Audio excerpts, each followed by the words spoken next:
Let us get started with tutorial number 4. So in this tutorial, I'll be briefly touch upon the topics that has been taught in the fourth week of this course. That is how to discretize a partial differential equation, which is of a steady two-dimensional heat conduction equation with source, and we'll see briefly how to discretize it and what are the different boundary conditions that can be applied to such kind of problem. Okay, so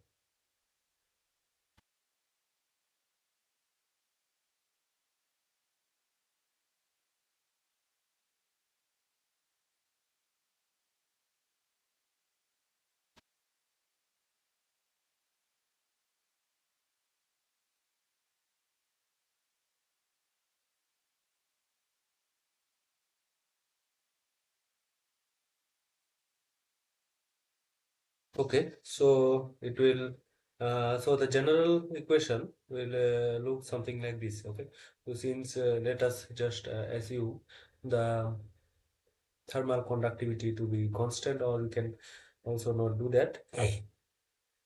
Mm, A gradient of temperature plus some force will be equal to 0. Okay.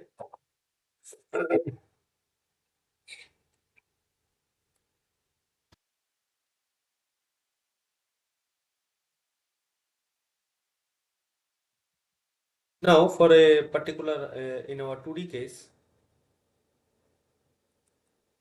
this will look something like this, right? So let us just first do let's do the integration.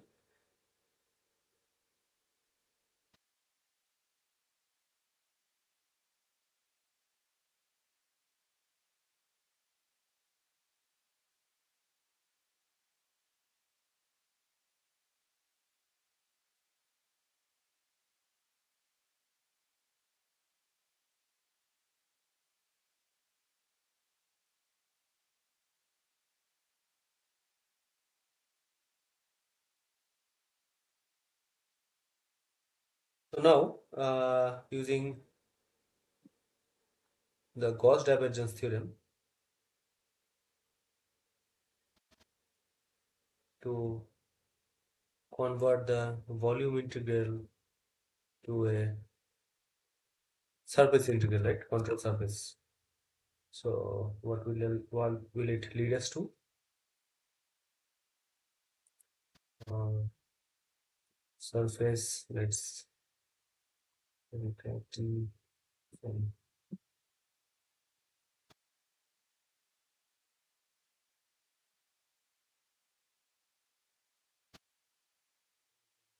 this dA is the area.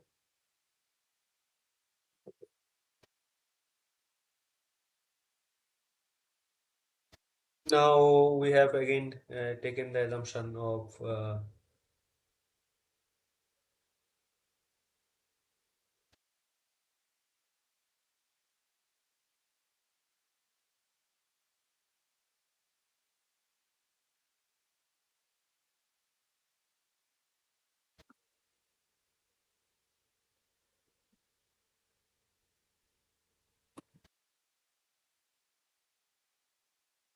so we will assume the average source across the control volume, and this will give us something like this. So S bar delta V equal to 0. Okay. So now we have reached this point. Now comes the dimension of the problem. Okay.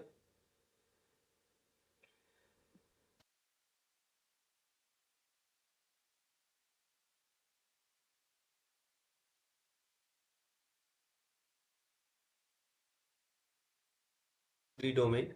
So let us just draw it here,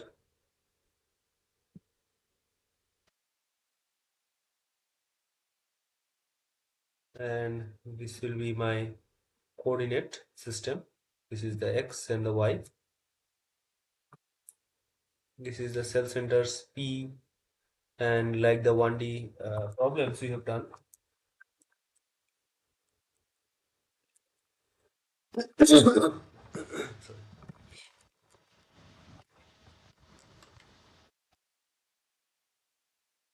The East and the West. Now in the 2D problem, there will be two more, the North and the South.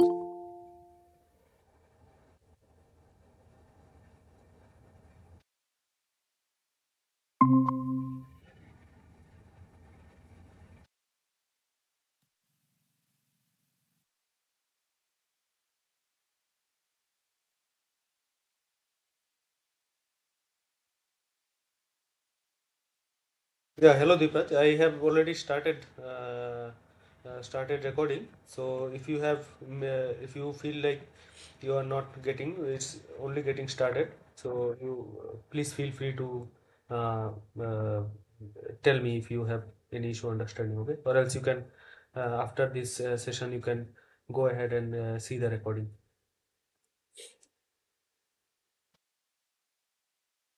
Okay, so we had uh, developed this part from our governing equation, the PD. Then we did the integration over the control volume using Gauss divergence theorem, and then we reached at this form, right? You remember this? So this is the source term averaged over the control volume. Now we are considering a two-dimensional domain where we have the point P, east, west, and like we had in the 1D problems, and also we have the north and the south cells.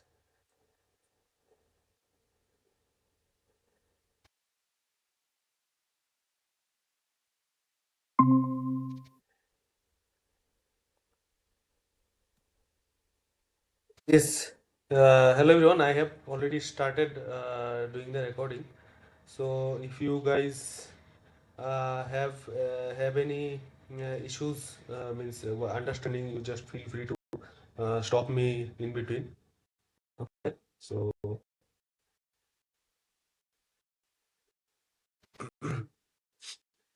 I think this part we have already covered. Like we are considering a steady two-dimensional heat conduction equation with a source term, and this is our governing equation. Then we integrate it over the control volume, then convert the control volume integral to a surface integral using the Gauss divergence theorem. Then we assume some average source term over the control volume and convert this integral into a simple product of the source term, average source term, and the volume. Now we are talking about a 2D domain, right? Okay, so we have a 2D domain here where we have a north, south, and west and east face. So this part is same as we had done in the 1D cases. Now these additional north and the south cells have appeared because of the 2D assumption.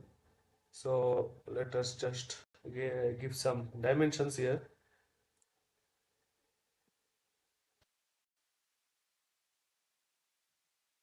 So this we are taking uh, uh, we are taking a delta. We are taking just any arbitrary length, okay? Because this mesh might not be uniformly spaced. That is, all the points will have a equal amount of separation. So let it be delta y more than obviously.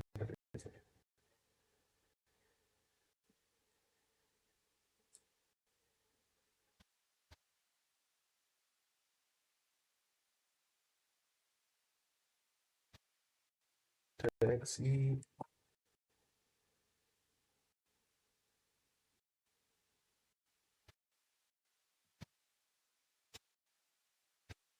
delta x, and we'll define the dimension of the this domain. Nothing but let's write it. like this. This be the x and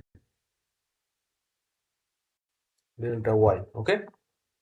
So we have this the domain definition that we for a 2D domain. Now let us take this equation and do the necessary steps so that we can get the discretized equation of this 2D domain. Okay.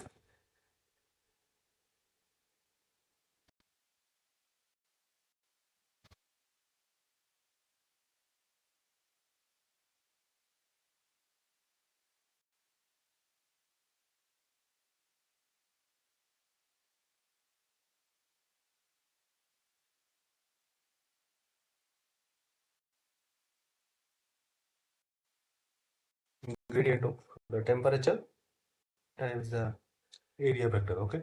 So we can approximate it as a summation of all the phases, right?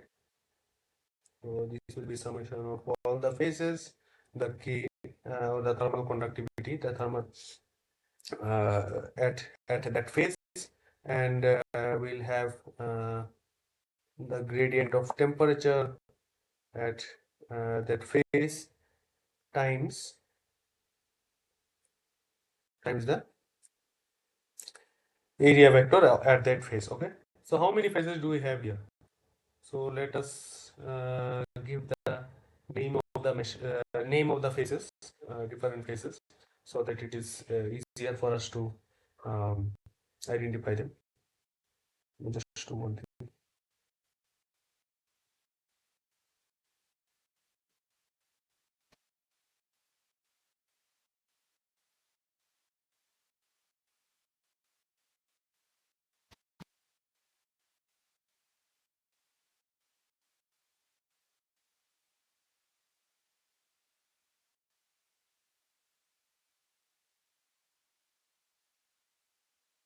Okay.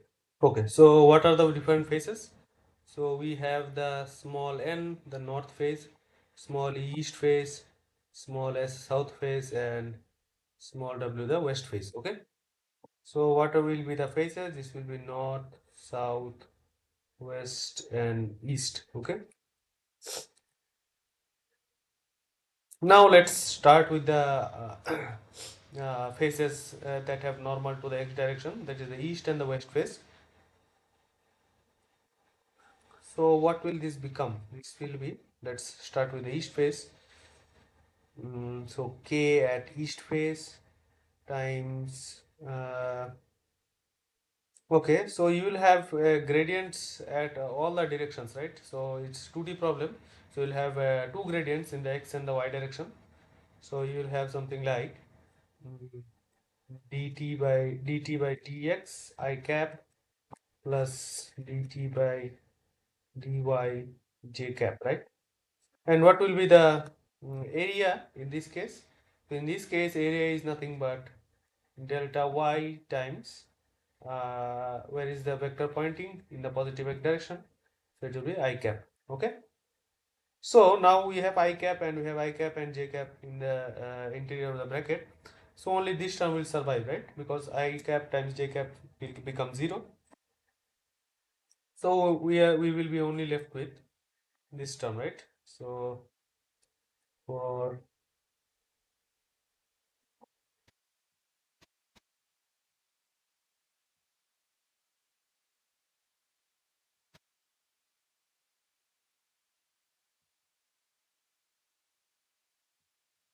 the east face, uh, so this is a sort of a flux, right? So this is the flux of the heat flux that is traveling through the phase. So for the east phase, the flux will be nothing but Ke and dt dx at east phase, and plus you'll have delta y, right? Right? It's clear from this part, right? Now for the west phase,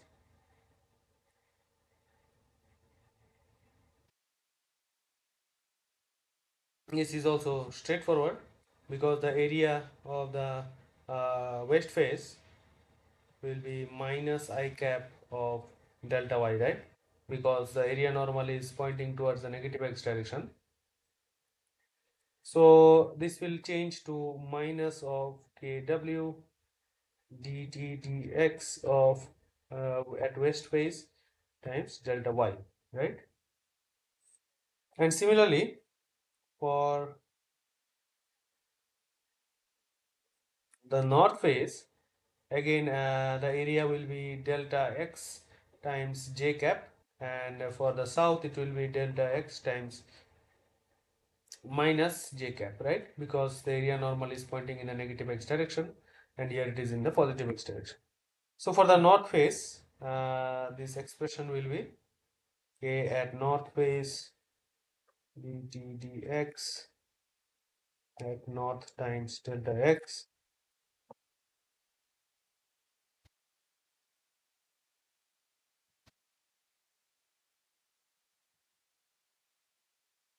k south dt dx at k south times delta x, and the only thing is a negative sign will be accompanying because of the area vector, right?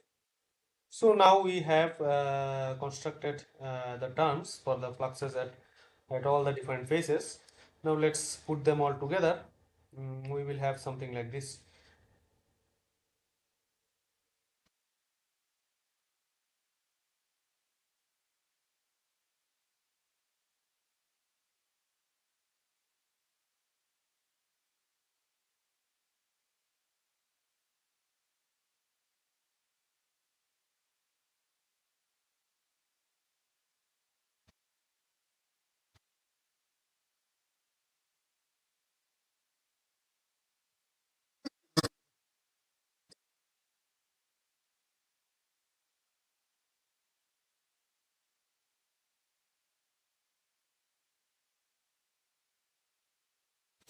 And what will be the delta V here? So the volume is nothing but delta x times delta y, right? For a 2D case. So let's replace it with that.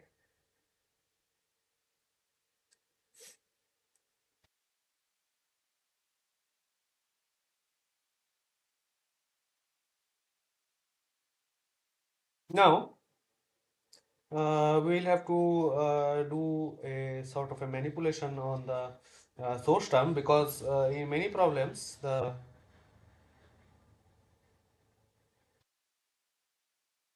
source term can be a function of phi, or in this case temperature, velocity, pressure, or any other sort of a thing. So we'll replace this with a term called SP phi p times SC. Okay. So this is a source term decomposed into two parts. One part will be accompanying the value at the cell center, and this will be a constant term. Okay, so you will see that this sort of a representation of the source term will later help us to satisfy Scarborough criteria. Okay, and in this case the SP should be always less than 0. Okay, we'll see why I'm saying this. Okay, so finally what do we have? We have let's go to the different page.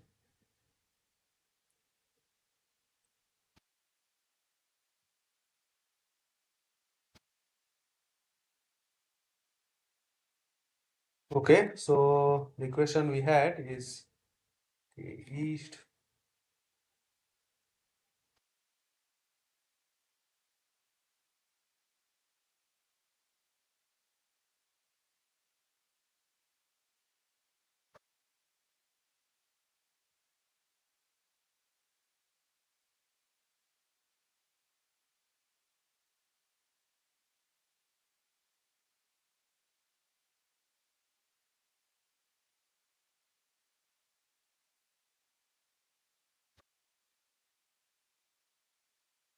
So here we will not use the Phi term because this is not a general scalar, but the temperature we are talking about.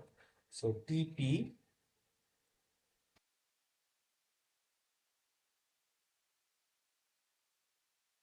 0, right? Now we'll take the familiar, very familiar uh, linear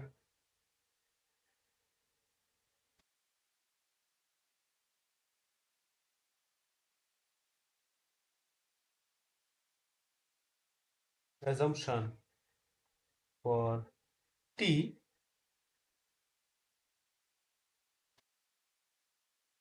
between two cells, right? So what does it mean? It means that the temperature between 2 points, say P and we have A here, it will vary in a linear manner. Okay, so we have Tp and Pe. Okay, so just to give you a recap of what that means. Okay, so we have now the Ke times Te minus Tp by del Xe times delta Y.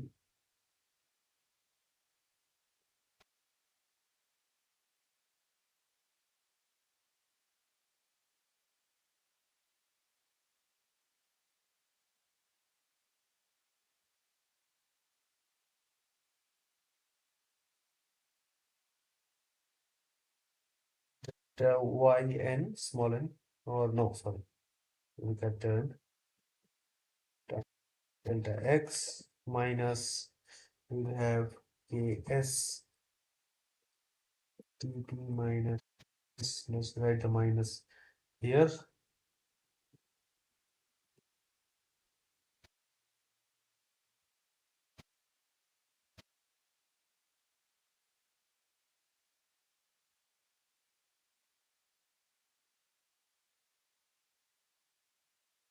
All right.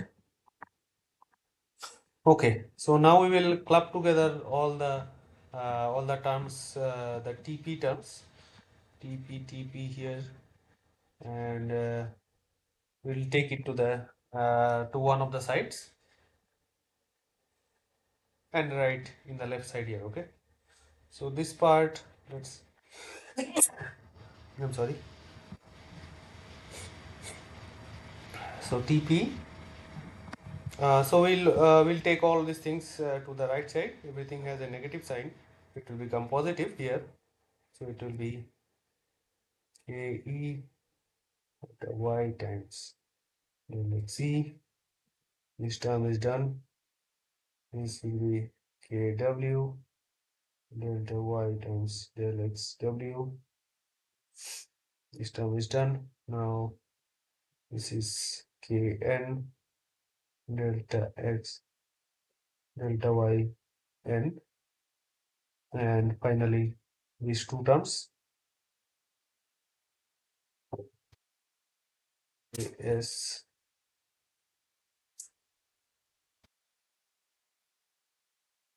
and we'll have this term which is nothing but minus Sp delta x delta y. Okay, this will be equal to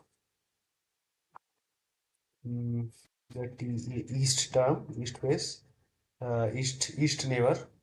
This will be Ke delta y by Xe first one. These are all positives, right? Minus minus is positive, so everything will have a positive value.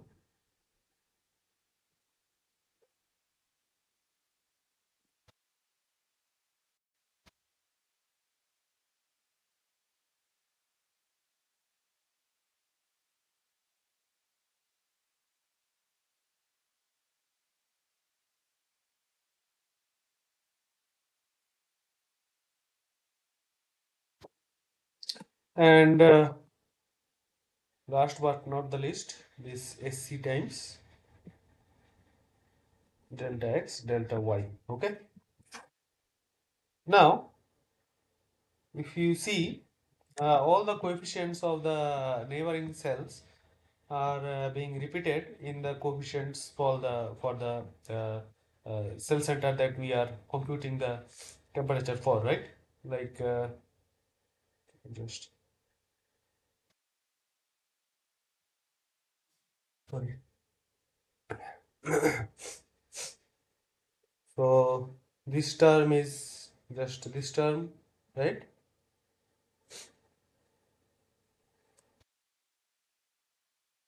This is the west.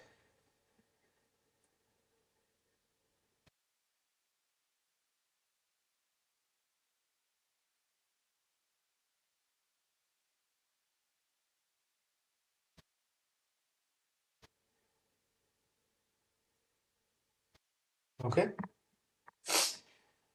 So we see that these things are repeating, right? So let's name them. So this is nothing but A east, west.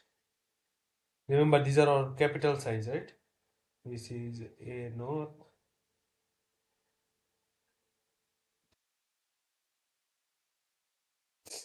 this is A south, right? So we can now write it, rearrange this equation in a much more friendly way. So it will be something like, let's write TP, or let's do like this. AP is equal to AETE.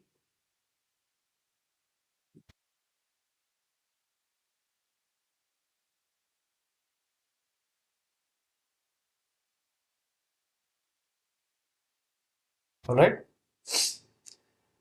So we see this form now. We can further write it in a much more simplified manner.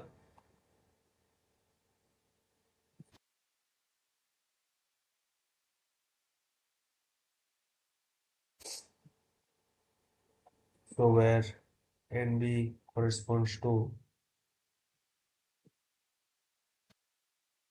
neighbors. Okay. In this case, it is nothing but east, west, north, and south, right? Now, what are the values here? So the A east and A west, these are all known to us, right? Or delta XE,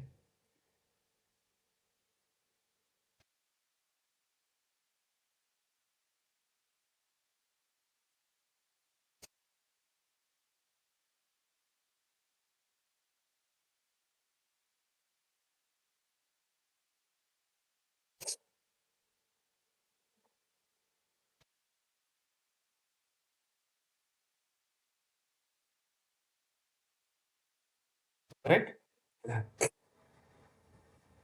And what will be the AP?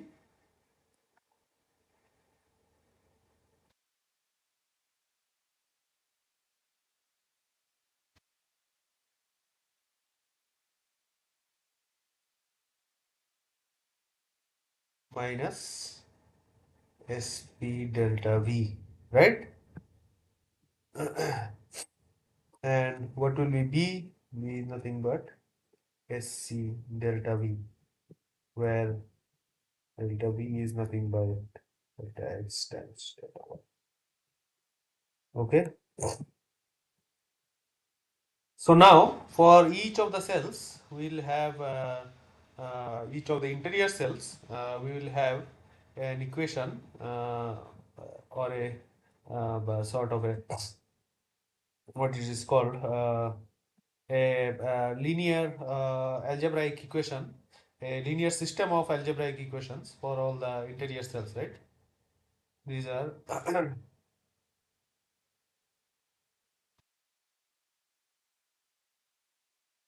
interior cells. Okay. Now let me just bring again the concept of the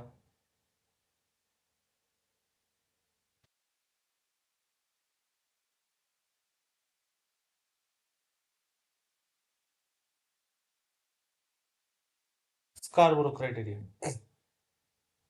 Okay, so what did the Scarborough criteria tell us? It told us uh, that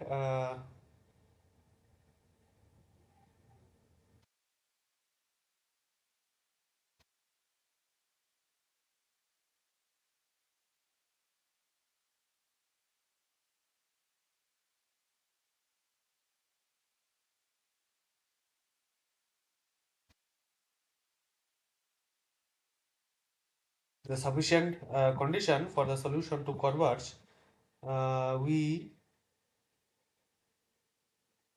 should have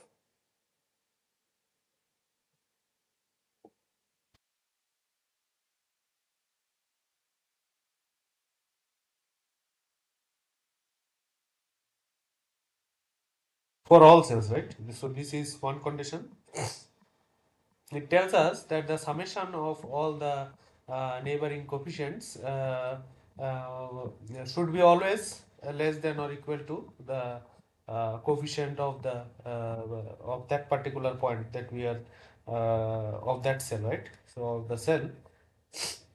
And another condition is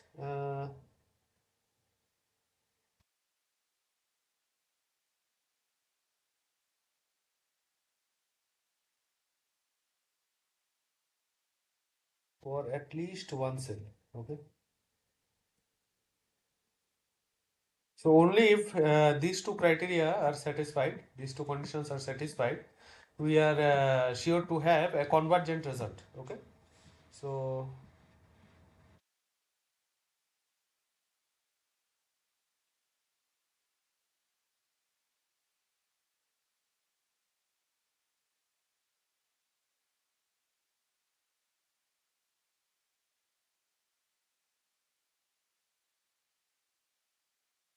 will converge. Okay. But accuracy is not guaranteed from this uh, from this condition satisfaction the for from satisfying these conditions, right? This won't guarantee us a accurate solution, but what it will guarantee us is a convergent solution. Okay. So now in this case, if you look at the AP, so we had the AP is nothing but the summation of the neighboring cells, sorry,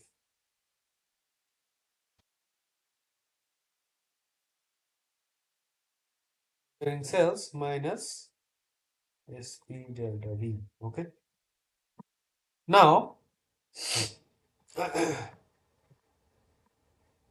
so to AP to be either greater than or equal to the sum of all the neighboring coefficients, we should have that SP should be always less than 0, right? So if SP is always less than 0, so this thing will add up to the sigma A and B, and it will make it will make this this ratio to be always less than 1 if this is a non-zero value, right? Either greater than or equal to 0. Okay. But if it is not the case, so what will happen? So if it is not the case, then we will end up with an AP. So we will end up with an AP which is always less than the sum of the neighboring coefficients, because this part will always take away something from this summation, right? So we'll never satisfy the Scarborough criteria, and it will again result in a in our solution. Will not get a convergent solution in that case, right? So that is why we define the source term in such a way that the SP is always less than or equal to 0. Okay.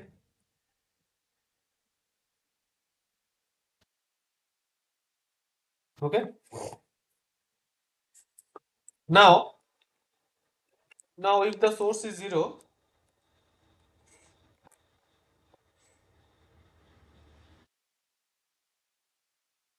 Source is 0. Let me just write the equation here, what we have arrived at previously.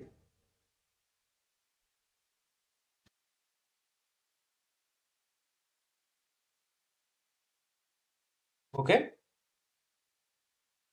where AP is nothing but summation of A and B minus SP delta V, and B was nothing but SC delta V, right? Delta V. So in this case, if we have source equal to 0, what happens to the Scarborough criteria?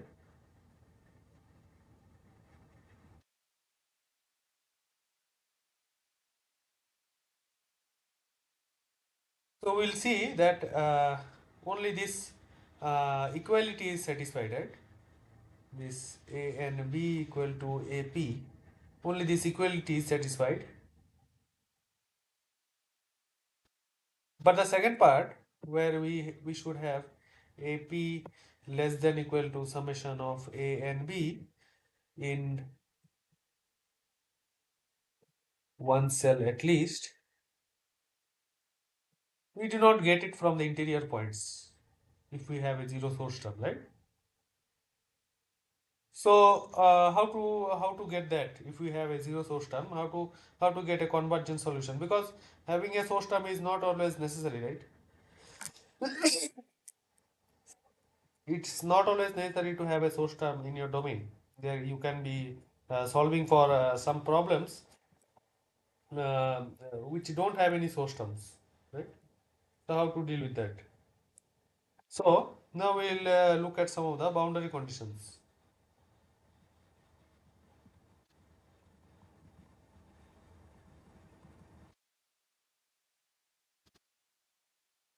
Three boundary conditions are there.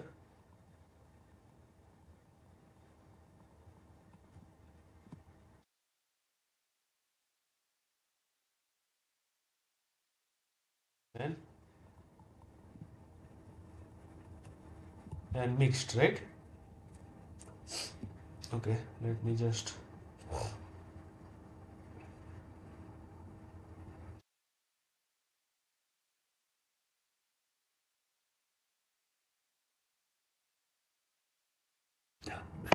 check the spelling of it.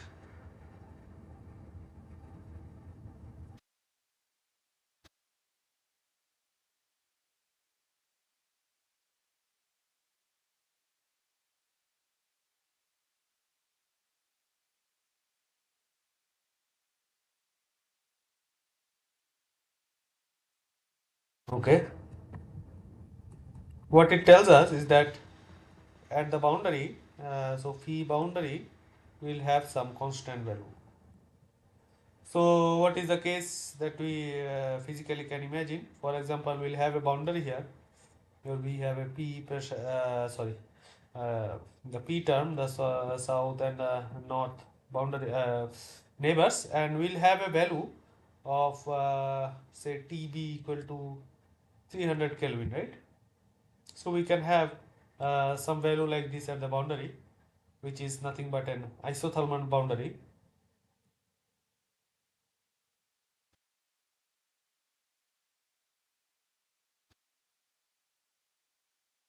Isothermal boundary, right? So in case of a isothermal boundary problem, we can apply this Dirichlet boundary condition.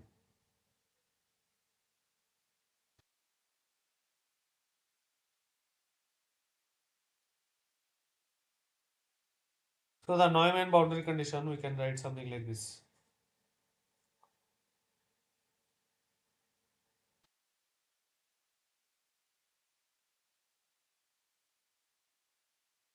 Okay. So we in Dirichlet boundary condition, we specify a particular value of the variable at the boundary.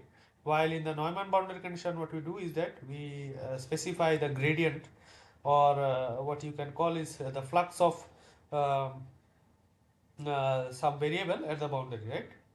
So, where will you encounter this kind of problems? You will encounter this kind of problems when we have a particular, say, problem where we have a particular heat flux through the boundary, right? So, for example, if there is a boundary here,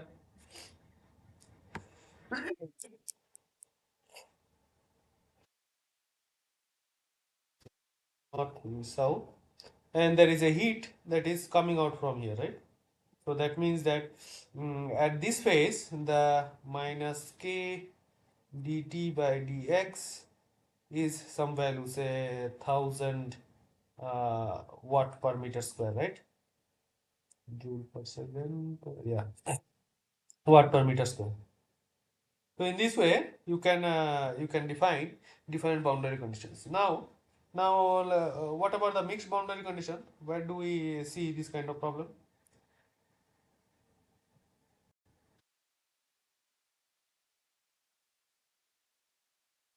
So I hope everyone is understanding. If you have any problem, please feel free to stop me in between and ask me questions. Okay.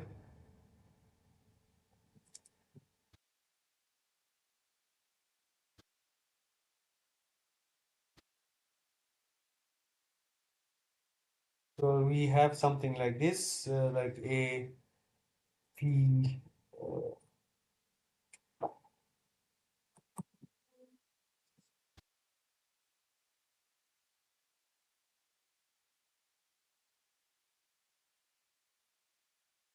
Let C and B equal to some constant. Okay.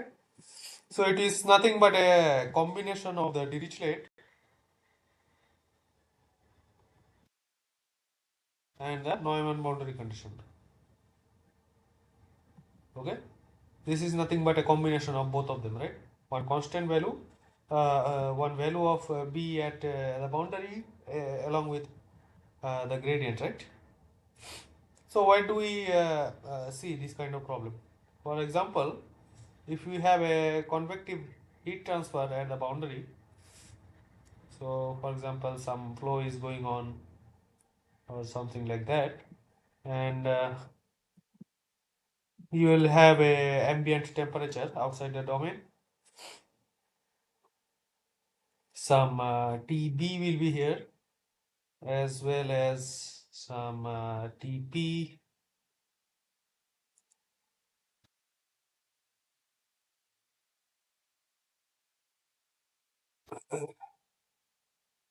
S and TN, right? So here, what will you see? There will be a flux going out from here, right? A flux, heat flux leaving this space.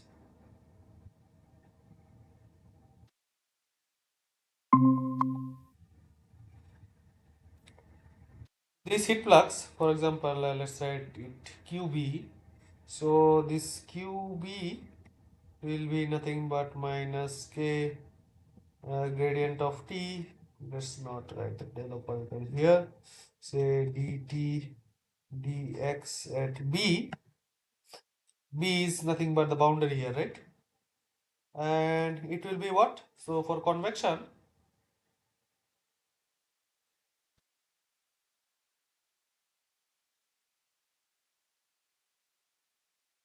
we have the heat flux is nothing but H times TB minus T infinity, right?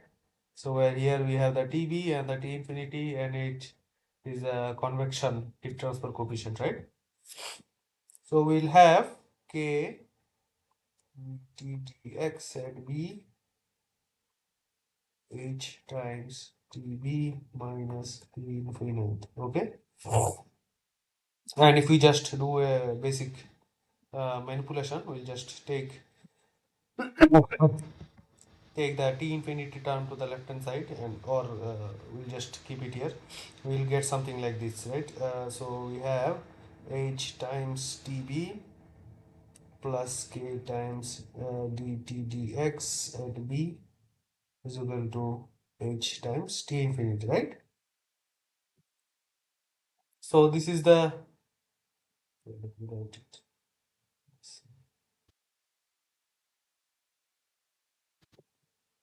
So what do we have? We have H times TB plus K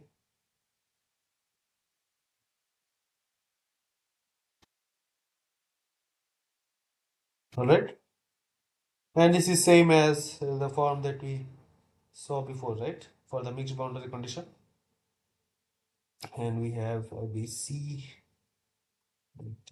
x at b times some constant value, right?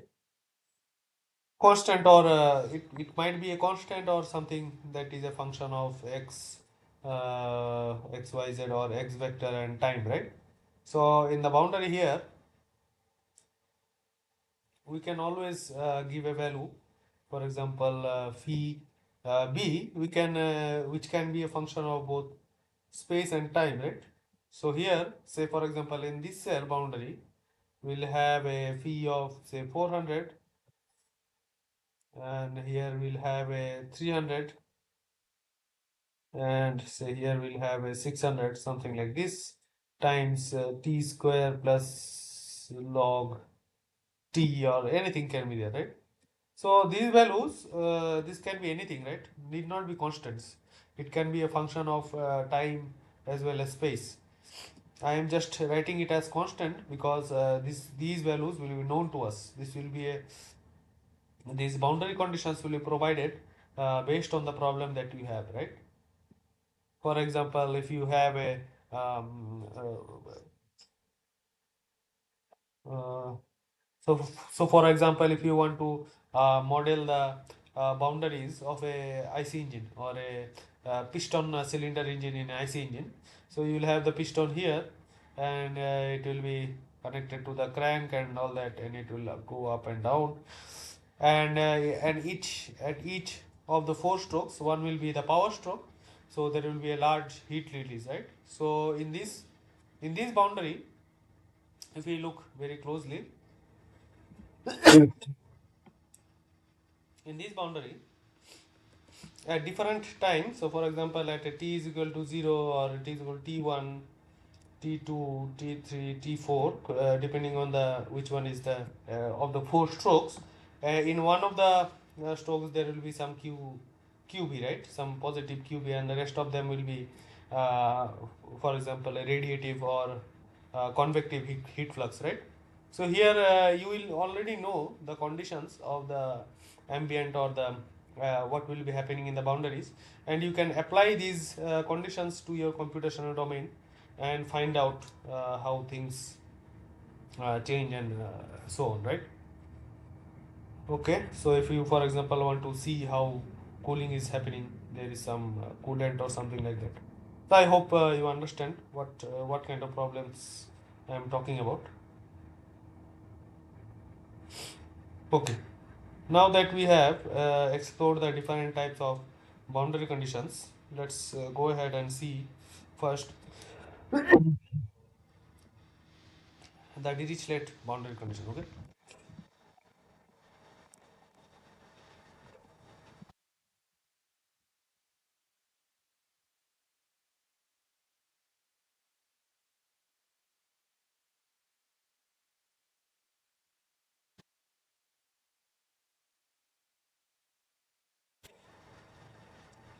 Okay, let us consider this to be the boundary, and we'll have.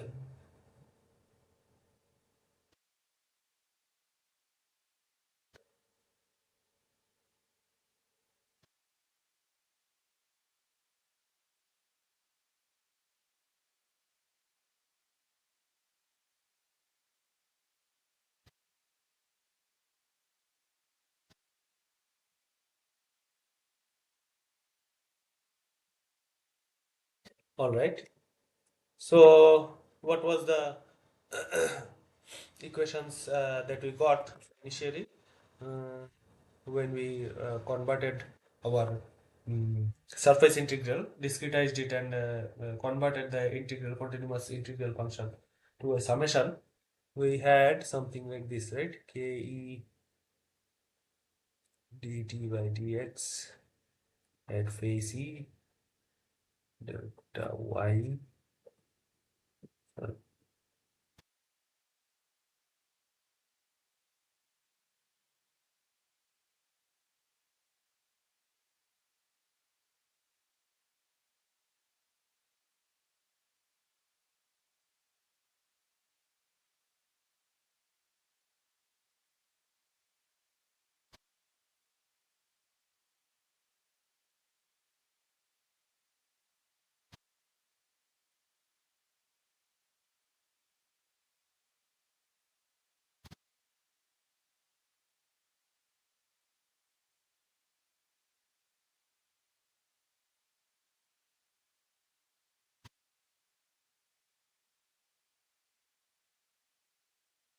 Okay.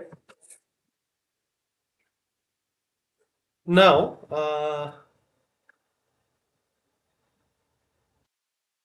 these terms, these three terms, or actually these four terms are well taken care of, right? Because we have all the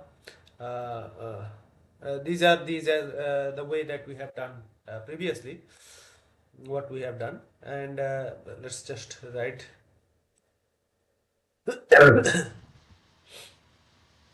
Let's just write these terms first. So this will be nothing but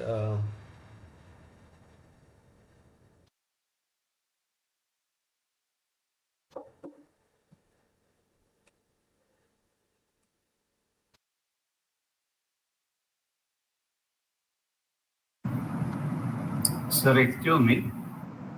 yes, please. Sir, the left side cell is actually west, I think. So you have written E. That is what Sir also told. Shall we follow the Oh convention? yes, yes. Yeah. I'm really sorry. Uh,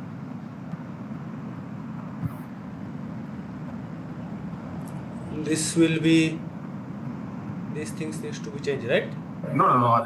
In the diagram, it is shown that P cell and the left to it is west and right to it is Oh, east. okay. Yeah. Yes. You're absolutely The right. rest of the things are okay. So Ke is positive and Kw is negative. Yes. Thank you for pointing it out.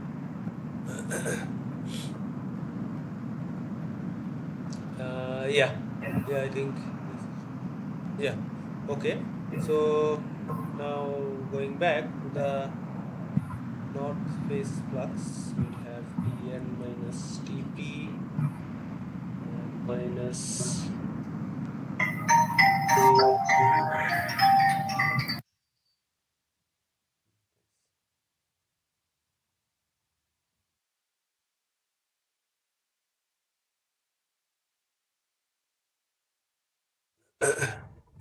Kp minus Ts, and we'll have this part SPTP plus SC times delta V equal to 0. Okay.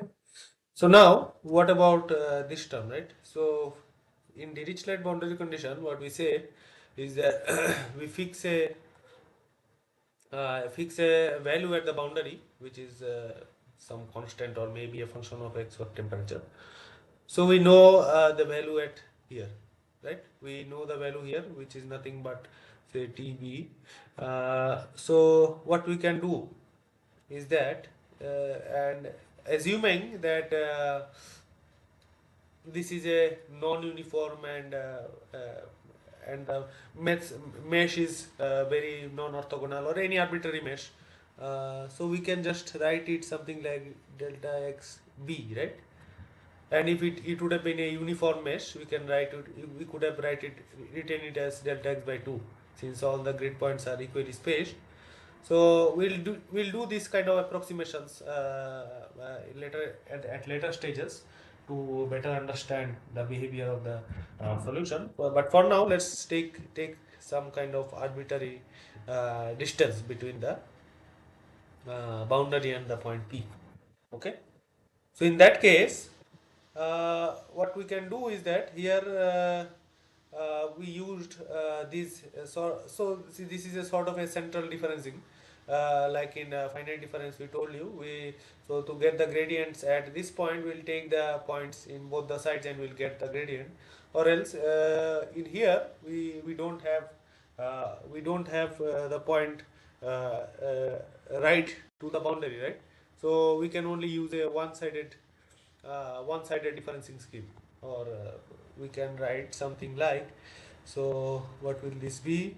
This will be Ke times Tb minus Tp divided by delta x b times delta y.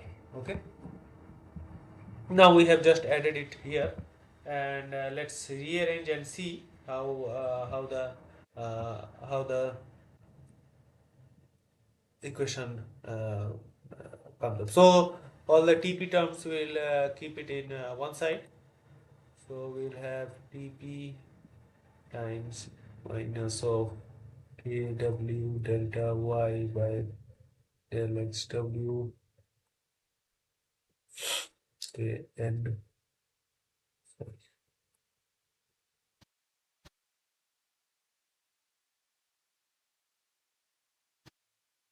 delta x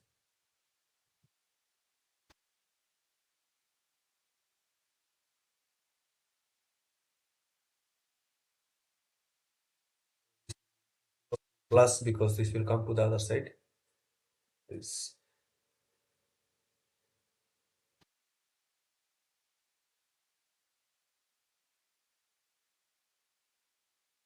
minus sp delta v, and another term will accompany here now, which will come from this east phase flux, right? So what term will come? It will be uh, ke delta y divided by del x b, right? And on the other side, we'll have the tw kw delta y del xw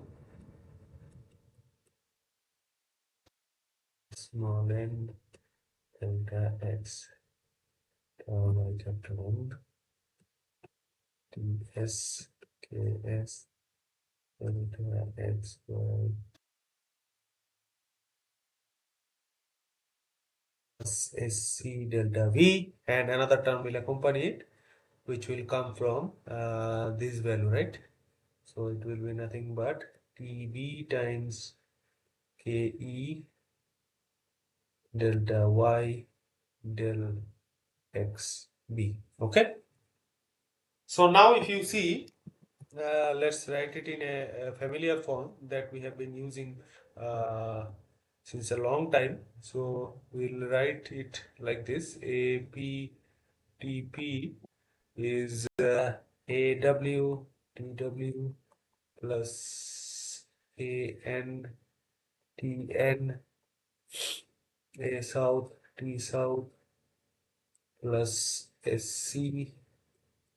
Okay, let's club all of these things together, because these are all known values, so we can write it as b.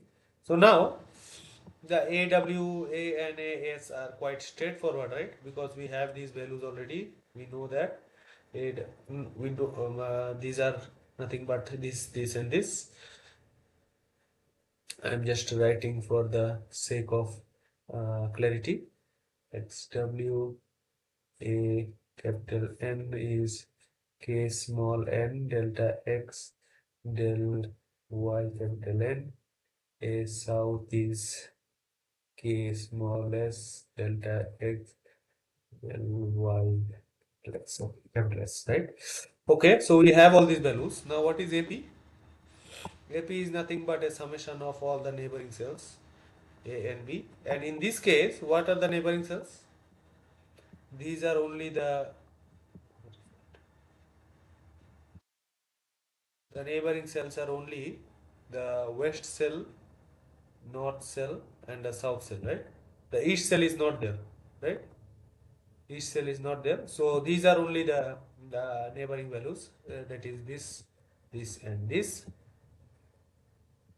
Then we'll have the source term SP delta V plus, let's write this term as A small b, A sub b, or A sub b. Okay.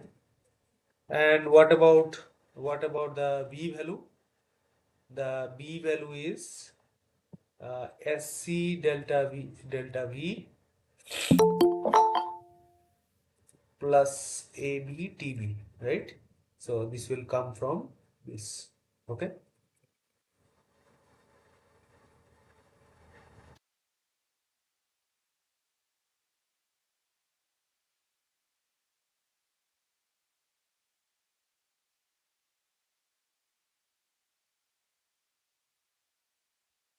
Okay. So now we will see at the Scarborough criteria, right? Let's see what happens.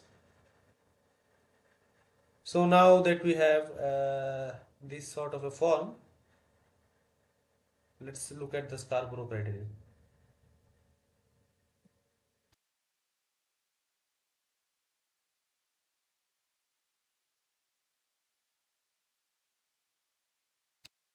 So at the boundary, so if say we don't have a source term, so if we have a source term, then none of this problem exists.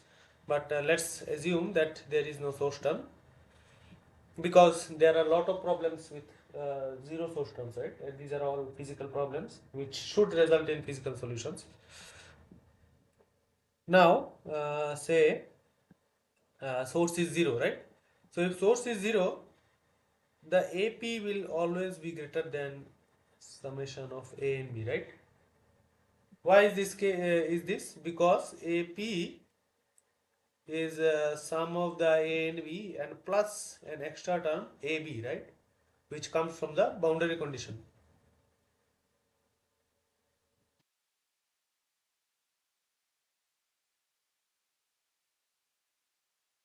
Okay, so this comes from the boundary condition, and this helps us to get the inequality, the problem to satisfy the inequality condition, right? So if you remember, the first condition is nothing but the summation of A and B by AP should be less than or equal to 1 at every cell, right?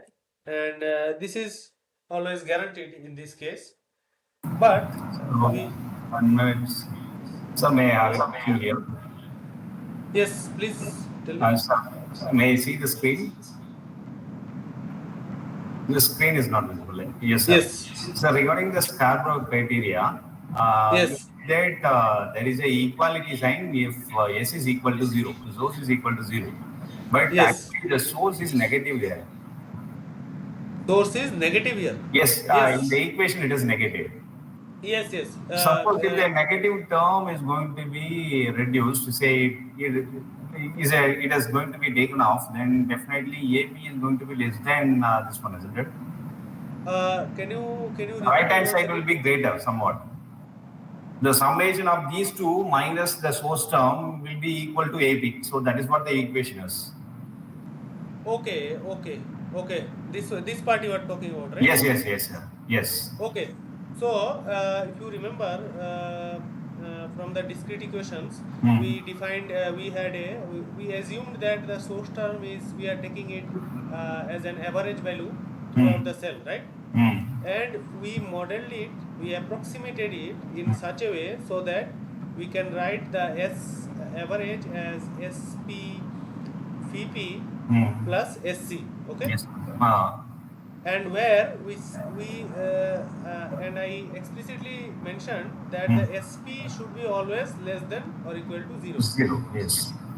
Okay, so Yes. when this SP is less than or equal to 0, we will Hmm. see that this will make the AP always greater than the summation of A and B, right? You're right, sir. Because Yes. this Yes. term will become positive. Oh, yes, sir. Okay, Yes, yes. so this is a mathematical manipulation that we do Oh. to express our source term in such a way so Hmm. that we get a convergent solution, so that we can satisfy the Scarborough criteria. Okay, sir. Okay, Uh, and in this case we are taking that assuming that the source is 0, because in most of the cases the source is most of the cases that you will be working on, if you in future if you work in CFD or heat transfer problems, there hmm. will be many cases that will not have any source term, right? Yes. Inside the domain there is no creation of heat, if and only if you have a reacting system where chemical reactions happen exothermically or endothermically, then you will have these kind of terms. You're right, sir. So it is very difficult to satisfy the Scarborough criteria when we have a source term is equal to 0, Hmm. right? Yes, So sir. here in these kind of problems the boundary condition kicks in. Okay. Yes, sir. So in the for the interior cells, if you remember, interior cells, we had a form like this: APTP equal to, say, A and B, P and B plus B, right? And Yes. where our AB was summation of A and B minus of SP delta And B yes. right? Yes. And B was okay. Okay, let's leave it B.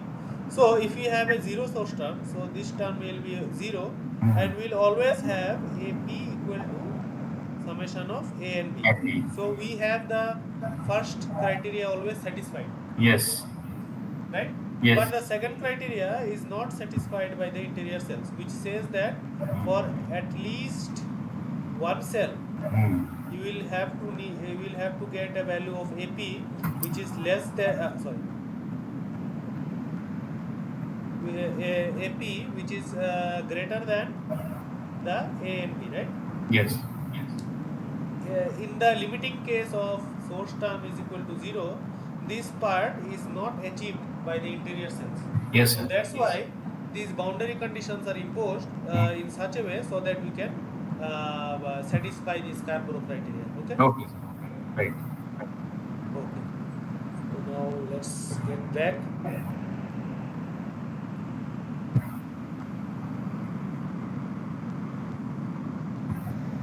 Others, please feel free to pause me in between if you have any issues, if you have any questions or doubts.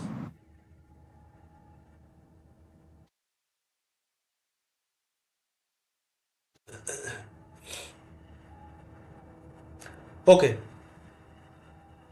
Now, in this boundary cell, we have Scarborough. We were looking at the Scarborough criteria, and at the limiting case of zero source term, we saw that the AP value is always greater than the summation of neighboring values, right?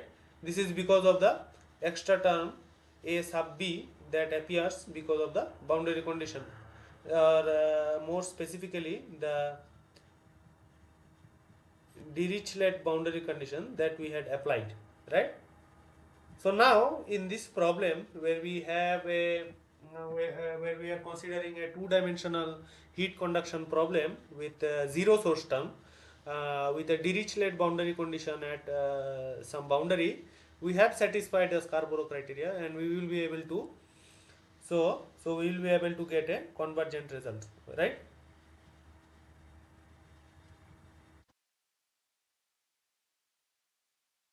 Because we have satisfied uh, the two Scarborough conditions that were specified, right? So where all the at all the cells will need to have a AP value which is greater than or equal to uh, huh, greater than or equal to the summation of all the neighboring coefficients, and at least one cell which is at the boundary cells in our case will have a value of will have a value of AP which is greater than summation of all the neighboring coefficients. Okay, now let's go ahead and see the Neumann boundary condition. Newman or Neumann.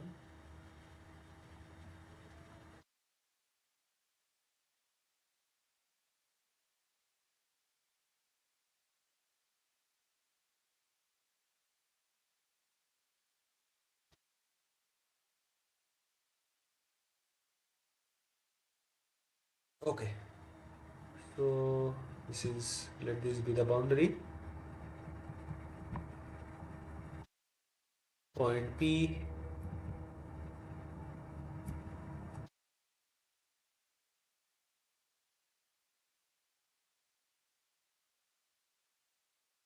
Okay, and we have a heat flux, some constant value or some known value, right?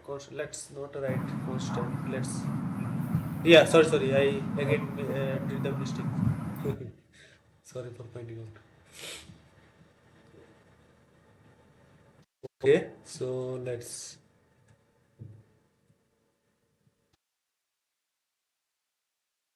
some known value, right? So what is this QB? So QB is nothing but KB times dt by dx times the delta y, right? And in this case this is the east phase, right? So we can write qb is equal to k east dt by dx times at east cell delta y, right? So we can eliminate this term at the beginning itself, right? By beginning, I mean the equation that we achieve from converting the integral surface integral to a summation, right? So we had something like Ke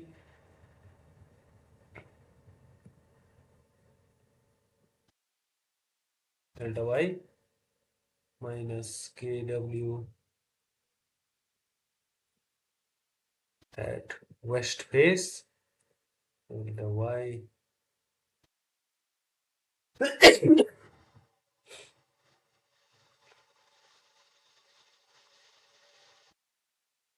face delta x minus K south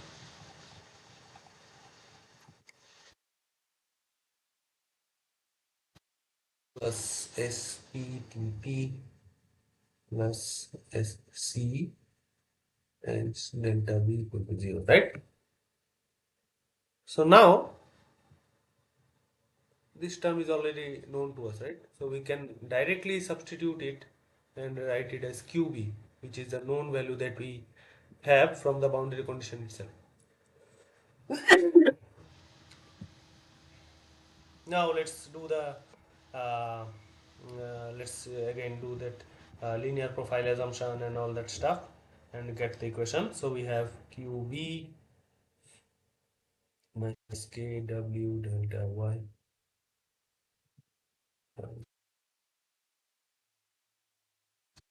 capital W.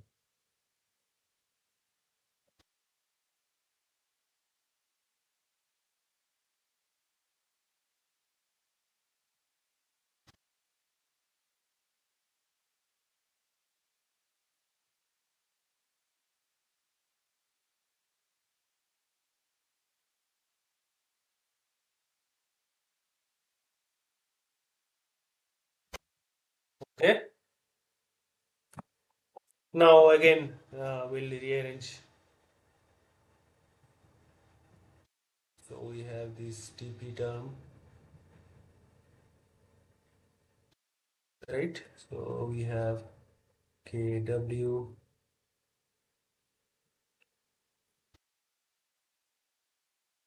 K small n delta x yn as delta y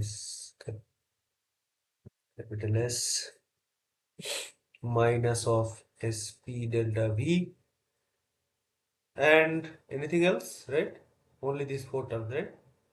So we see you're seeing some difference what we had from before. TW KW delta y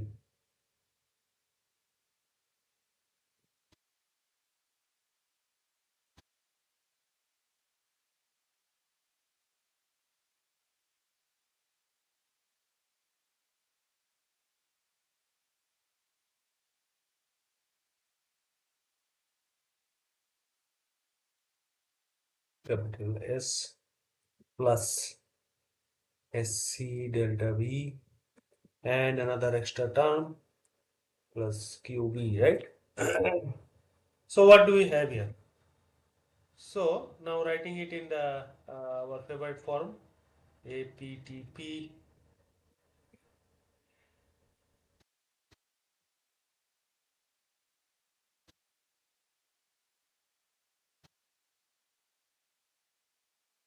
okay. Now AWA and NAS, I'm not going to write it again. It's just waste of time. So AP is nothing but summation of A and B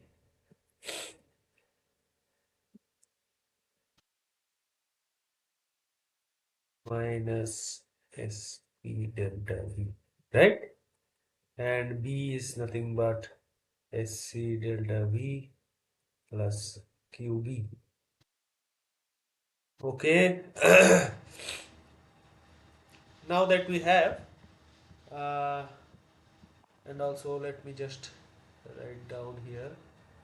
So this NB is only north, south, and west cell, no east boundary, no east neighbor. So we can see here So if we look at the Scarborough criteria,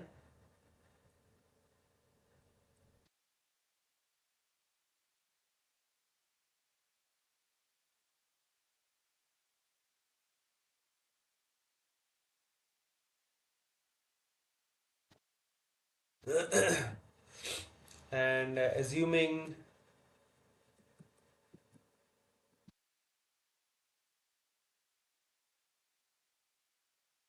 zero source term, so that is S bar equal to 0. So we'll see that the AP is nothing but the summation of neighboring cells only, right? So like we saw in the previous case, in the Dirichlet boundary condition,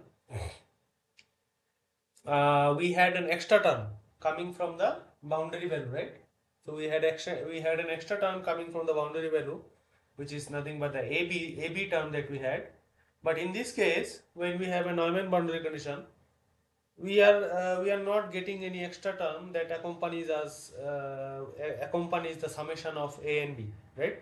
So what does it do? It makes the AP value equal to the A and B, and the inequality is never satisfied, right? Uh, by never satisfied, I mean it is not satisfied in this particular cell because of the Neumann boundary condition. Okay. Uh,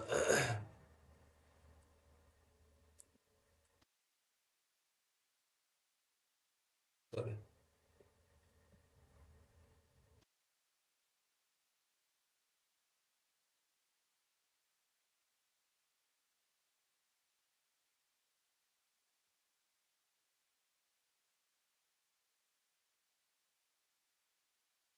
Inequality is not satisfied here, right?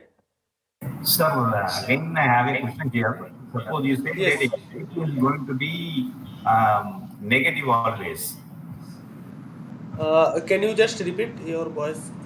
Voice broke a little No, bit. SP is always going to be negative. Say it is less than or equal to zero. If this is going to be zero, anyways, this AP is growing. AP is greater than A and B, sigma A and B. Am I right, sir?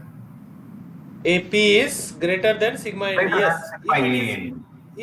if SP is not 0, then AP will always be greater than A and B. Yes, you are right. So if SP is zero, am I right? If SP is not 0, if SP is not 0, if SP is negative, say if SP is negative, like Hmm. we have defined it in this way, so we'll have a AP value which is always greater than A and B.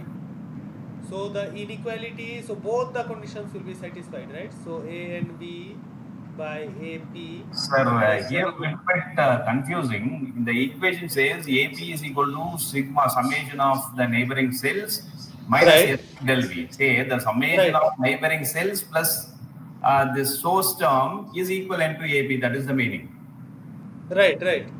So now if SP is going to be positive, SP is never positive. So if you remember, no. That term is going to be positive. SP is going to be negative anyways. So if that yeah, term this is term going to will be become positive, positive. it is going to add up with the neighboring cells. Yes, yes. So that way, is it equal to AP always? Okay, okay. Let me write it this way. Okay. So AP we have equal to summation of A and B minus of SP delta V. Okay. Yes, yes. Let's just divide everything by AP. So we'll have A and B by AP minus of SP delta V by AP is equal to 1, One. right? Yes. Okay. Now, if you see this term, Ah, uh, we are saying that this ah. value should be this value should be always be positive, right? Yes. So what it does is that when we have a situation where this term is coming less than 1, Yes. A and B is coming less than 1, then this part will compensate for the loss, right? This will add up and it will always maintain the equality. Okay. Yes. I hope I was able to understand, make you understand. Can you just repeat the question once again? I think I have not No, no, sir. got Actually, it. the equation says AP is equal to sigma A and B minus SP del V. So that is the Right, right. right, sir. Suppose if SP, one of the term disappears. So anyway, SP del V is going to be positive. So as SP is less than or equal to 0. Huh. So that term might be negative also, right? Because of that, there is this going to be positive. So even if it is Yes. going to be positive, by the So AP summation will of be neighboring cells AP. plus SP del V is equal to AP means equality is satisfied there. Am I right? Yes, and AP and if this part is non-zero, the AP part will be always be greater than A and B, right? The So SP summation of A is and B. unequal to 0, then AP is always greater than the right hand side. Right, right, right. So if SP is not equal to 0, the Ah, case is that AP will be always greater than A and B, summation of A okay. and B. Right, sir, right. Okay. Because Ah, since if you see the definition, AP is nothing but the summation of A and B, hmm, and if we just say that SP is will take the negative sign outside, will be some constant, say C1. Okay, hmm, hmm. so AP is always equal to this summation of A and B, right? So Yes. this even if it is 0 or not 0, right? Hmm, hmm. It will be, if it is 0, this will be always same. Equal. AP will always be summation 2. But if Yes. it is non-zero, this will only add up. It will never take away something from the summation. It will always give some value to the summation of A and B, and which will make the AP greater than, always greater than the A and B, some sigma A and B. Oh, so the comparison is between AP and sigma A and B. Yeah, Right, sir, okay, right. okay, I understand what, okay, I understood what your issue was. So this part, this summation of A and B in the Scarborough criteria, if you remember, Hmm. this thing, this is 1 and this is 2, sigma A and B by AP, at least one cell and all cells.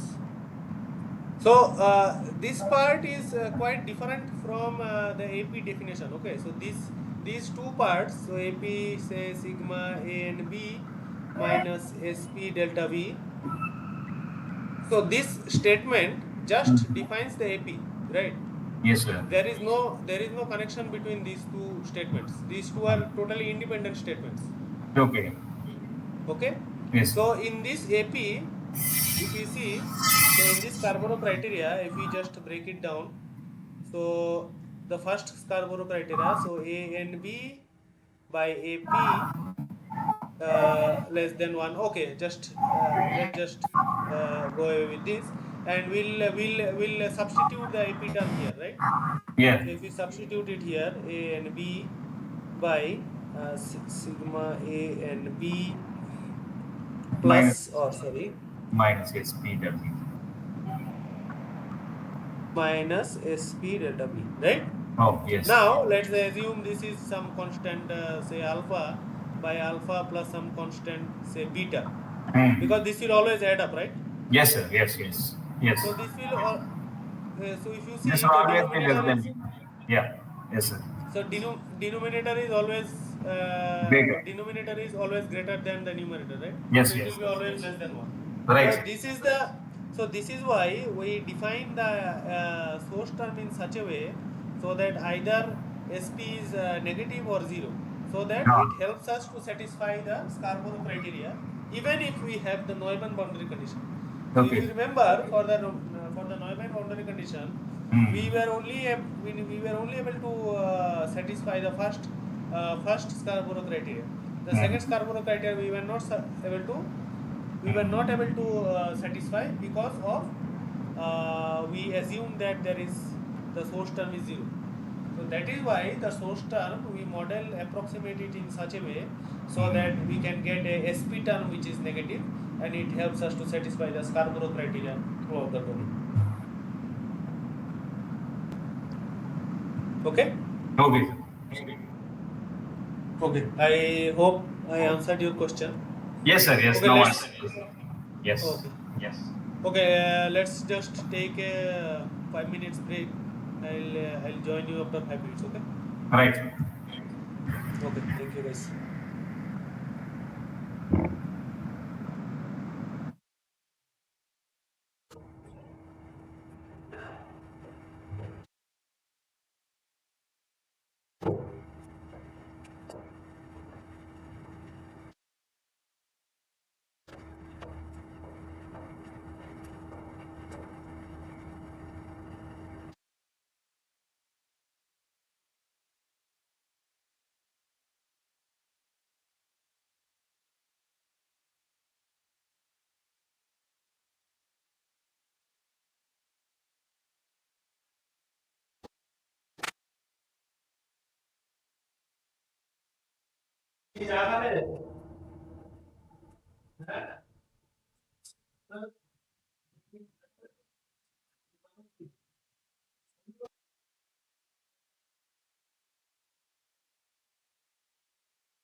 Okay. So last class I wanted to do a sample problem which would have given you a basic idea of how the boundary condition works. So what we'll do in this few 20-25 minutes, we'll try to we'll try to solve a problem with both the Neumann and the with both Neumann and Dirichlet boundary conditions. So we'll only take 4 points. So here let it be TA 300 Kelvin. This is a QB.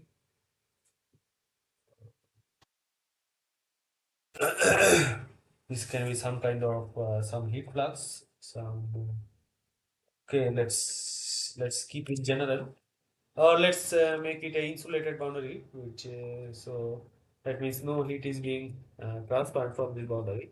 So this is also a Neumann boundary condition, right? Because this tells us about the gradient of temperature. This is point 0.1, point 0.2, point 0.3, and point 0.4. Okay. So for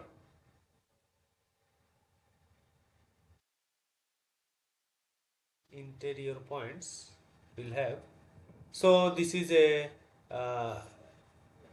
uniform mesh.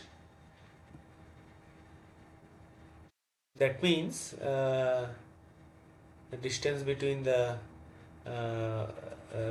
cells are constant, and that means we have a constant cell width, which is nothing but delta x, and we assume that the area is nothing but 1 meter square, right? All the areas are 1 meter square. Okay. So for point 2 and point 3, the cell number 2 and cell number 3 will have uh, k, and okay, we assume k is constant. Okay, so k times dt by dx at east phase minus k dt by dx at west phase. We will also include some source term SPTP plus SC delta V is equal to 0, where delta V is nothing but delta X. Okay, and we'll decompose this into by using a linear profile assumption, that is for point 2. So for cell number 2 we'll have T3 minus T2 by delta X times area is 1 minus K times T2 minus T1 by delta X plus SPT2 delta V or delta X plus SC delta X equal to 0. So now we have T2 times K by delta X plus K by delta X equal to T1 K by delta X plus T3 K by delta X. Oh, I'm really sorry. I have to incorporate the minus SP delta V. SP delta V or delta X plus SC delta X. Okay, so all terms have been accounted for. So we can write T2 times A2 times T2 times, so okay, let's not write T2, right, because it will cause some problem. Let's take a different approach. So AP of 0.2. Okay, so this is the AP of corresponding to cell number 2. T2 is equal to A east of corresponding to point number 2. A east will be what? T3, right? A west to T1 plus B. Okay. Similarly, for cell number 3, we'll have something like this, right? AE T4 plus AW T2 plus B3, right? Okay, so now we have the expression for computing the T2 and T3, which are the interior points. Let's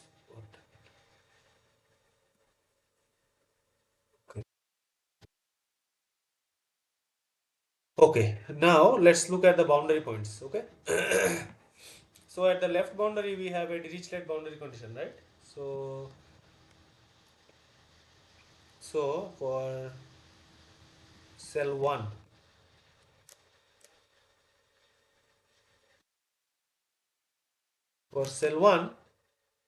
we'll have TA T1, okay, and we have T2, okay.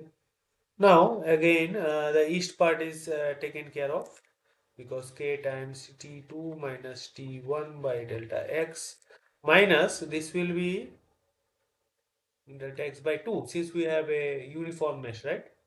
So what about the west phase flux?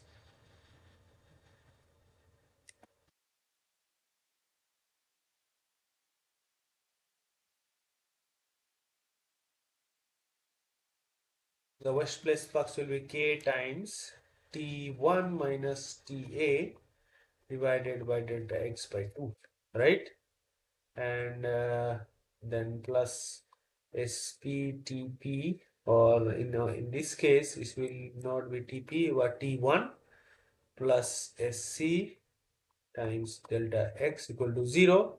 Now again rearranging the terms T1 times K by delta X, and here we'll have plus 2K by delta X minus SP delta X equal to T2 K by delta X plus SC delta X plus another term will be there TA times 2K by delta X, right? So this is our AB term, right, that we had previously. So the boundary contribution that we are having here, right? So let's write it again. So it will be AP1 T1 is equal to A 2 will be east, right? AE1 T2 plus B1. Okay. So now with these two set of equations where we have a set of equation for the interior cell and set of equation for the boundary cell at 1, let us look at the coefficients that we had developed. Okay,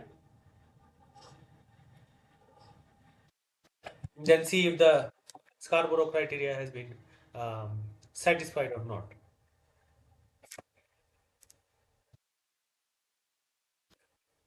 So So for the interior cells, that is AP, sorry, not 2, AP2, AP3, we have AP, okay, let's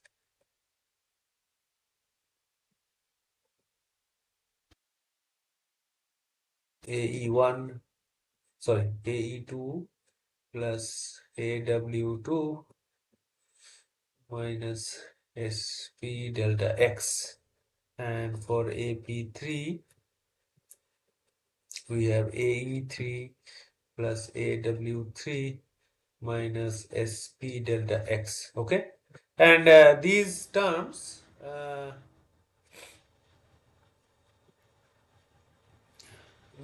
all equal, right? These terms are same in this particular case that we have. This is because we have a constant thermal conductivity, and a constant or a uniform grid spacing, right? So because of that, all of these are equal. So in this case, even if we consider that in the limiting case, so in the limiting case of source equal to 0, we'll have AP will be always equal to A and B, right? Right? For the interior cells.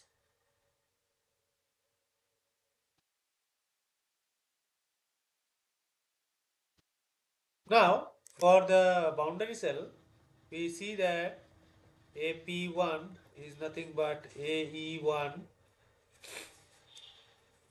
AP1 is nothing but AE1 plus AB1 minus SP delta X, right?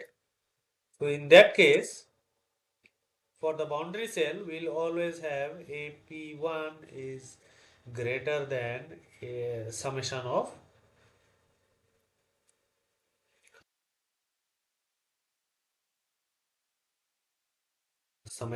A and B.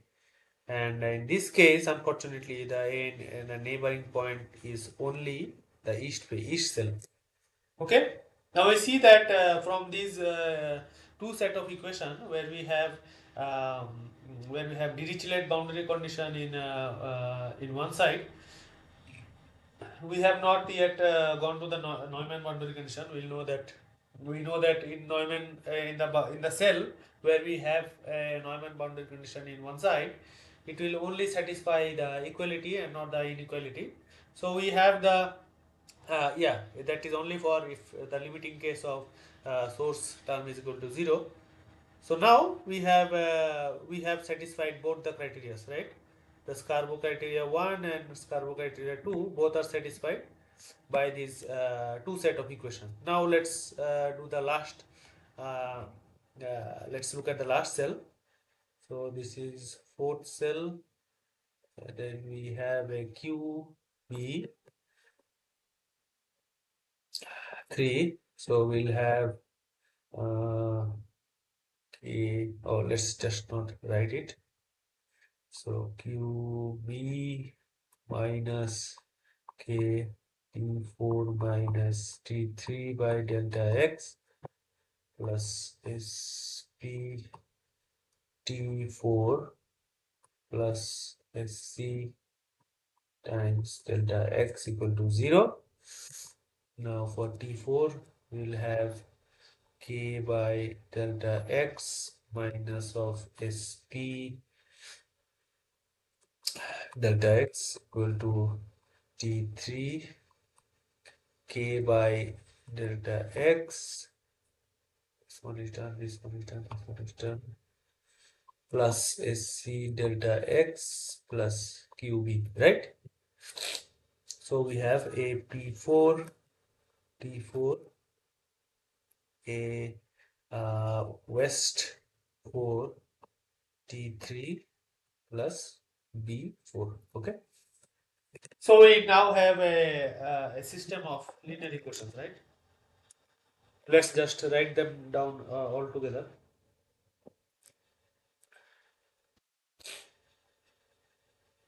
So one.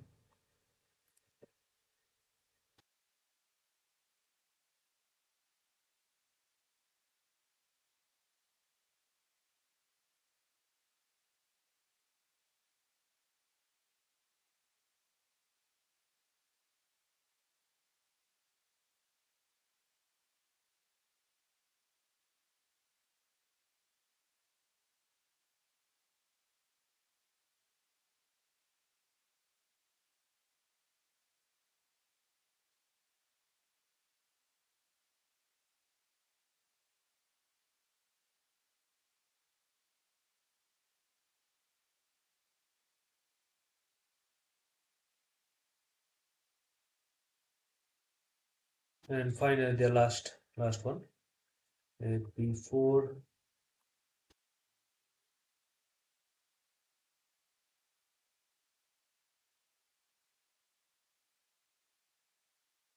Okay, so now we have these four equations, right, where we know all the values except for the T1, T2, T3, T4. So we have four equations and four unknowns. And we all know that this value, this value, this one are all same, right? These are all nothing but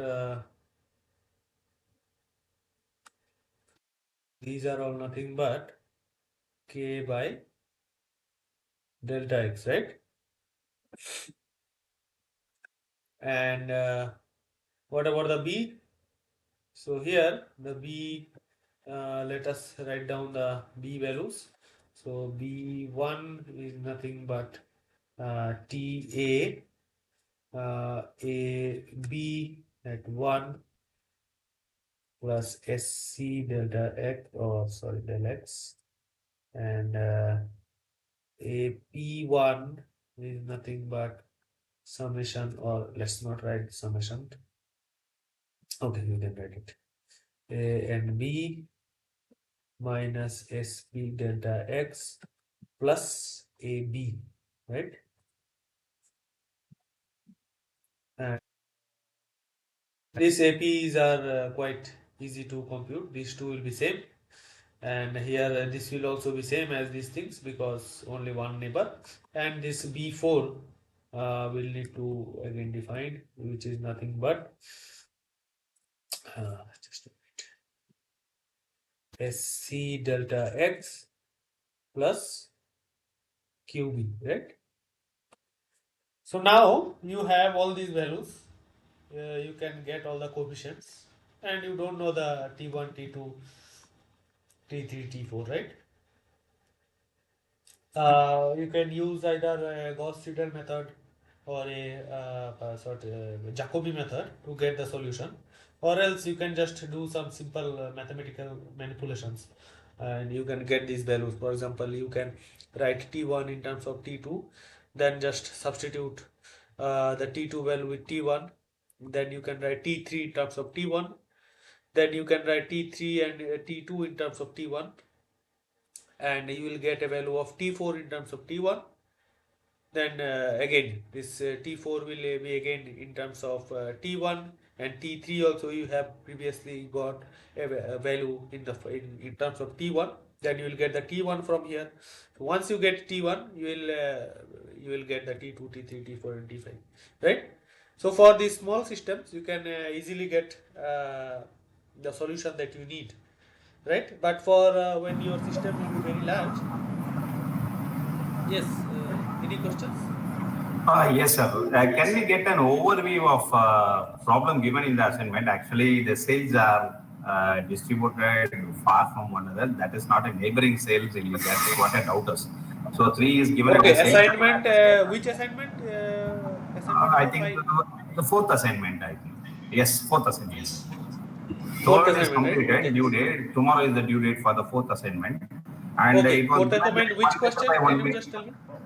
Yes, 1 meter, 1 meter, 1 meter by 1 meter furnace wall, and the cells are distributed in such a way that three at the center, one and Okay, okay, two at the Anand, top. just Anand, just 1 minute. Just give me the question number. I'll just have a look at it and get back to you. Yes, sir. This week four, the first question. First question. Okay. The diagram is given, Okay. and I couldn't understand the diagram as whether that can be taken as a neighboring cell or it has to be Okay. Okay. divided into. Just give me 1 minute. I'll just look at it and get back to you. Okay. Yes, sir. Yes.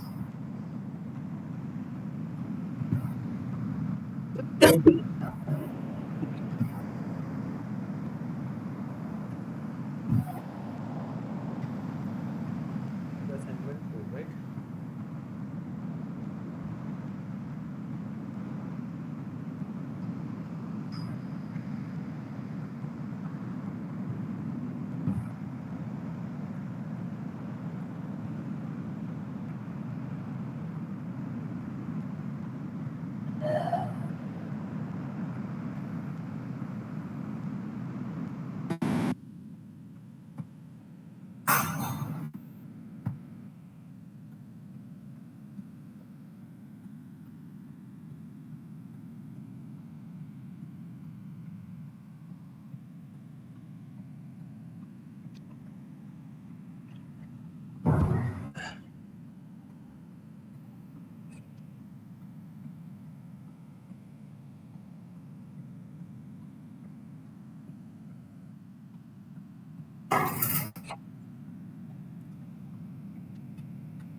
Yes, Anand, my screen is visible. Yes, sir. Yes, sir. This is the problem, sir. And I don't know why it is at the center and one at the top and one at the bottom and those two at the corners. Is Okay, this okay. considered as a neighboring cell or something else? No, no, you can just avoid considering it as a neighboring cell. What you can do is that let me just show you a better way of this is, for example, let me just draw it here. Okay, so this is the domain, and you are given some cells, right? So this is one cell, this is Yes, one sir. cell, right? So this is Yes. given say 1, this is given as 2. Okay. Yes. So what you will do is that Uh, what the NPTEL people or the professor wants you to tell him is that, for example, for the cell number 1, okay. yes. So Yes. for cell number 1, you will have one boundary, say TA or TB, something like that, Yes. and this will you term it as P, and there will be some neighbors, say P west, P east, and P north, right? Yes, sir. Sorry, P south, right? So Yes, sir. this 1 and 2 need not be connected, right? So you will get a particular sort of equation. For example, AP1 TP1 is equal to say some sort of A and B, T and B plus B, right? For 1. Yes. Uh, So what professor wants you to give you the value of TP1, and you will, for this particular cell number 2, you will have something like this, right? So you have a boundary, both in the x and the y you have a boundary. So yes. TA or TB, say Okay. this is P, this is a west cell, this is a south cell. So now again, if you discretize it, you will get another sort of algebraic linear equation, which you can write something like this, right? Yes, sir. Now I understood. Right. Now the Okay. third cell has all the neighbors. So I Yes, yes, have to every cell consider has the all the neighbors neighbors. are there. And I thought that Yes, yes, there is no connection between 1 and 3 and which should be considered as a yes, neighbor. yes, As neighbor is far away from the P cell. So that is what yes, my yes. doubt So is. Right, sir. Okay. so And what professor wants you, one yeah. more thing in the left side, sir, please show the problem. In the Please. left side, a TS is given and nothing is connected with that. I may have to take the boundary of this one, whatever it is given, that is TS. It is not needed actually. So Uh, for say cell number 3, uh, cell number 3 will have no boundaries, right? Yes, So no you can boundaries. consider all of the neighbors. Okay, okay, Cell okay, number, there will be no boundaries. This S okay, will not affect 3 in any way. okay, sir. Okay. Okay? So only thing is I have to consider the cell level, not the entire domain. Right, right, absolutely, absolutely. So what sir wants you to tell is that for Hmm. so each of the cells will have a different boundary condition, Yes, sir. Yes. boundary condition, and it will be a Ah, different sort of equation, right? Because yes. if you remember in Hmm. the 1D problem also for so for the two boundaries Hmm. that we got here, so this Hmm. is for one boundary, this is for Hmm. another boundary, and this Yes. is for the this part was for the interior part, right? So Yes. the Yes. interior part will have one structure of Hmm. equation, and the boundaries will have a different structure, right? Yes. Yes. So sir just wants to know whether you are able to construct these linear equations depending on the location of the cell. Okay, sir. Okay. Fine, sir. Fine. I understood. Okay, thank you. Anyone else have any doubt? Nothing, sir. Do we get the same problem in our exam? I am not sure actually. I am not in charge of making the question, but surely you will get similar type of questions. But Okay, sir. Okay. I don't think there will be repeated questions what you get in assignments. These won't be repeated in the exam.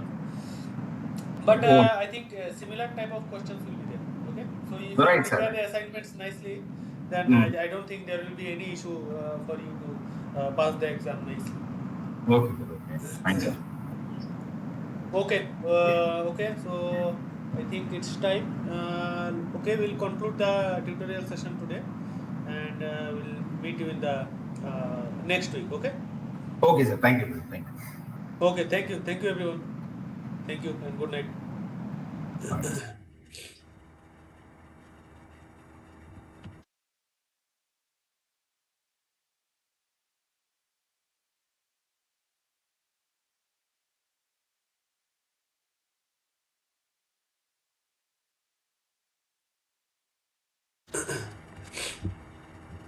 Thank you, Devraj. Good night.